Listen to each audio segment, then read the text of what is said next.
She comes across as not giving a care in the world. She started blogging when many, including her, never knew it could be a business. She has had a fair share of verbal attacks from celebrities who do not think she should gossip about them. In all of this, she remains the highest paid blogger in Nigeria, Linda Ikeji.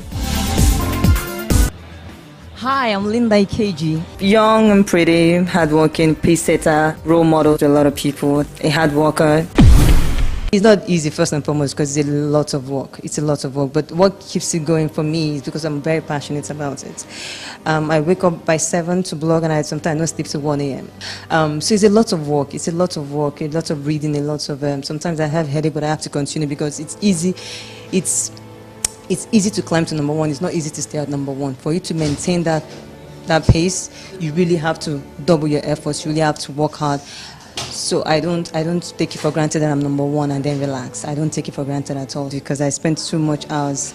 I spend too much hours in front of the computer. For now, I'm doing the blogging 100% by myself. I don't have staff. I don't have contributors, just me. If I'm not available, there's nothing on the blog. I cannot put comments. I cannot put posts. So if you're on holiday, it will suffer really. If I have a boyfriend, it's a suffer. Right. But I've stopped it a bit. Those people who used to use my blog in 2008, 2009, like, a lot about my personal life. But I've stopped it now because I can't, be sharing intimate details that much anymore. But I used to do that a lot. I mean, I think I'm getting a lot of more attention from men now, for whatever reason.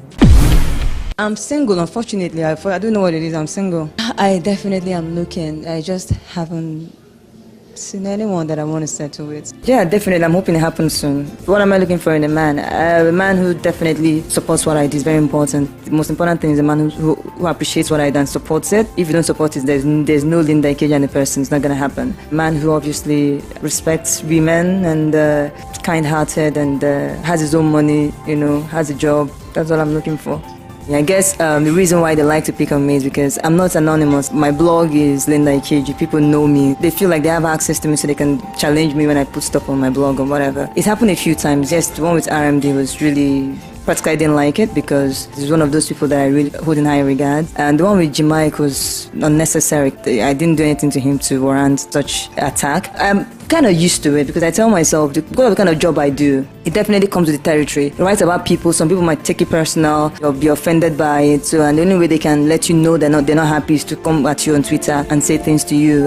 Most times what I do is I don't try to make it worse by replying these people. I just leave it alone, and then I have patrons on Twitter. I just leave it to them to come to my defense. Being a blogger, I have to develop a thick skin because not everybody likes to be talked about. And then the best part about blogging is the comments. So sometimes it's not really what I write, it's the comments. And because they can't take it out at the anonymous commenters, they take it out on me. So I'm used to it, and I try as much as possible not to let it get to me. I feel like that all the time.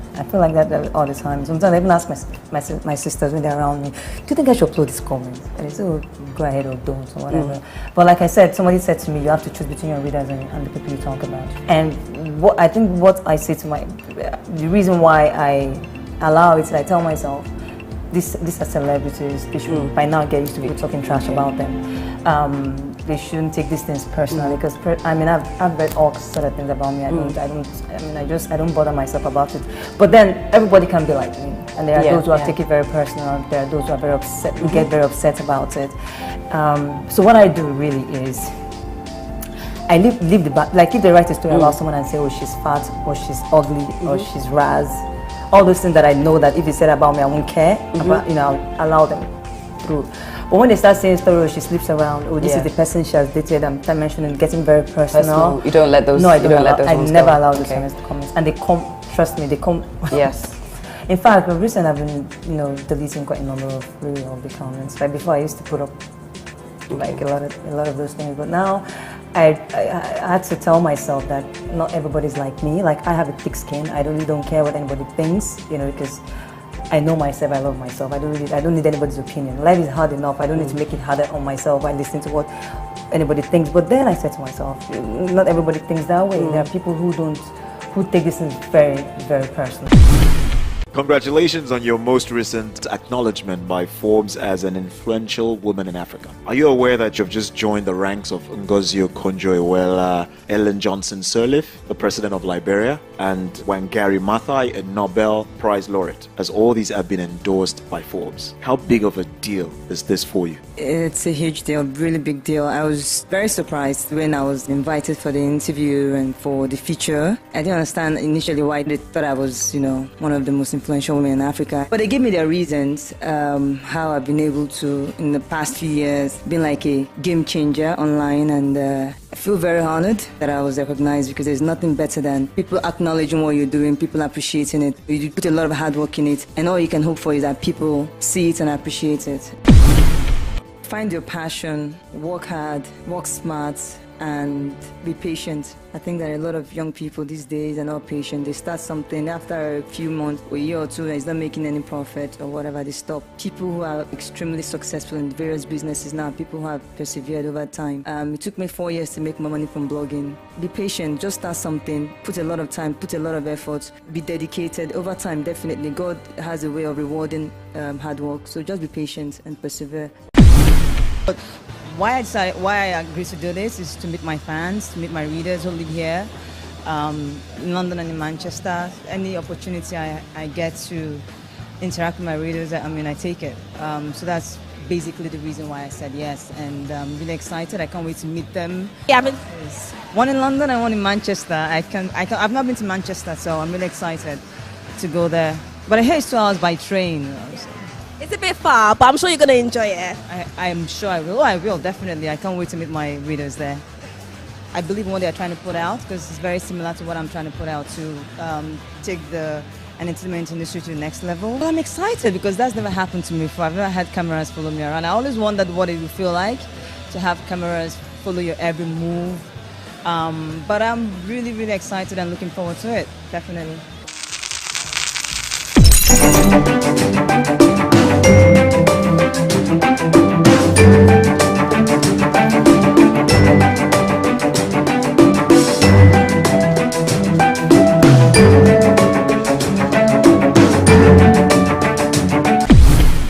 Yes, I was. I was a model for 8 years. Okay. What kind of model were you?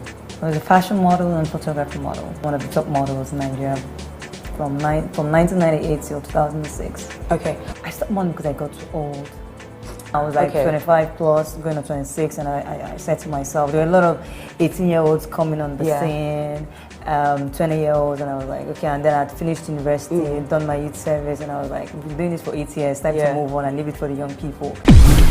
It started off in 2006. It was created in November 2006. Okay. A friend of mine actually called me on the phone one day and said, I read about you on the internet, some blog. It wasn't particularly a good story. It was just, something about my personal life.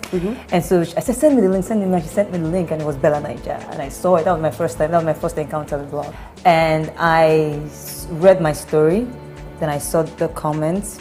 Then there were other stories. And I just loved it. I mean, I loved the concept. I enjoyed reading people's comments about me and other people. And then I started going to the blog every day.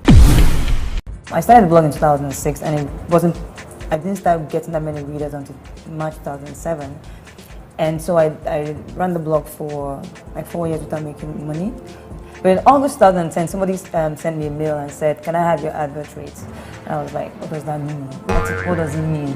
So I had to call another friend of mine who was a blogger at the time, and I asked him, what's an advert rate? So the company asked you for an advert rate, how much your banners are, blah, blah, blah. So I said that, so he sent me his own copy, his own advert rate, and I saw what he wrote, 300,000 a month. I'm like, is this guy high? I didn't understand the concept. I was like, it's not possible. So I said, so my own was like 30,000 naira for like a year, because I didn't understand. 30,000 a year? because I started the blog out of passion. It was something that I never thought I could make money from. It wasn't something that I ever imagined would have ever happened. So when people started asking to pay me, it was, I felt guilty asking for like 300, 400 grand. I was asking for 30K, 10,000 naira until a company offered me, said, do this for us, and this is how much you're going to give it. That was in November. And I was like, oh, really? And then I found out that, Bella and other blogs were actually charging a lot of money. And then, I started charging too. So it was actually last year, 2011, that I started making serious money on the blog. My rates now, Yeah. I charge up to 600 grand a month. 600 grand a month. Yeah. Okay. Some places on the blog is 600 Right. grand. Kinda And the thing. page takeover is over $1 million a month. Oh. Wait, get one senator girl why you know like that. You get one who? One senator babe like that. Senator. I father na senator, they get money die. You know, say na Abuja now, they chop our money for this place. So actually she was like, she wouldn't mind buying your blog. And I'm like, Buying my blog. as in buy it. She wants to buy your blog for real. With a, You can't afford it, trust me. eh? You can't afford it. You know what she's saying? She's giving you like a blank check. They'll give you a check. You write whatever amount you want to sell it. You let me put $10 million. Yeah, I'll sell it. $10 million. Mm-hmm. So if someone offers you $10 million right now, you'll sell your blog for real. I'm kidding. I'm not selling it. How about now? Don't tell them they're wasting their time. I don't plan to. Absolutely. I mean, I've gotten offers over time, but I'm not interested in selling it. It's something that I really love. It's not about money for me. So anybody that wants to blog should just start the My darling, it's $10 million we're talking about. I know they can afford to give you that to get your blog. Excuse me, but something is worth $30 million. So if I keep doing this, one day I'll be worth $10 million. I didn't sell it. Okay. Biggest blogger in America is worth $30 million. In Nigeria, that was 4.5 billion. A few things happen. What happened? A few controversial stories. We're going to talk about that.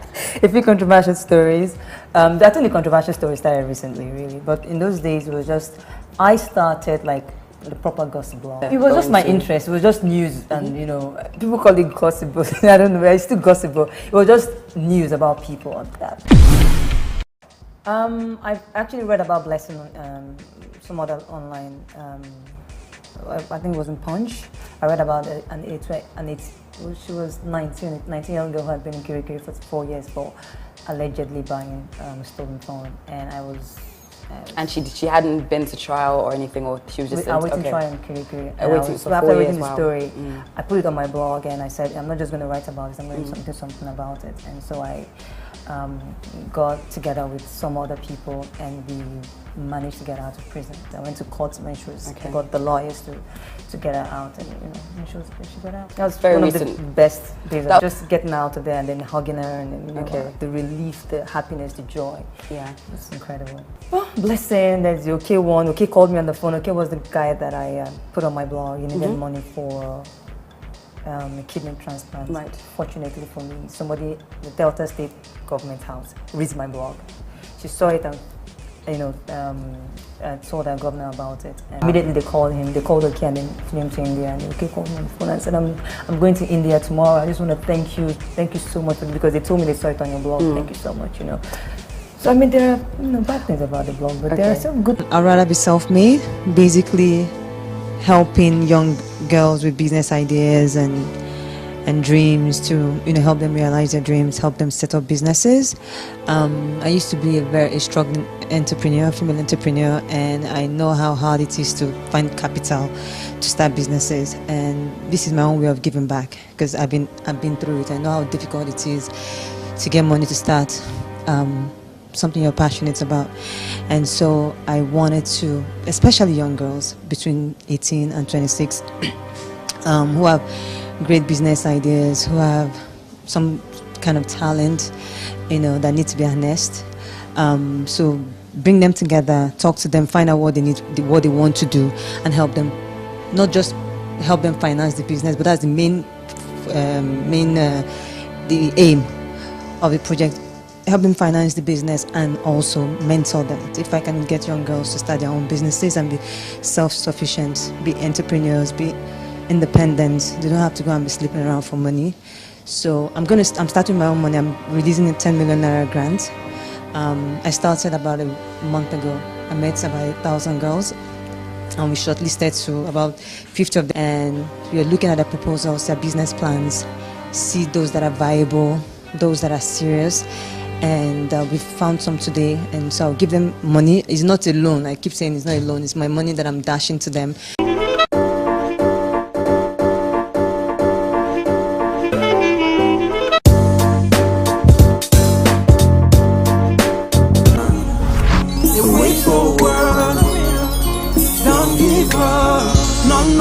don't keep shy. 'Cause the way forward,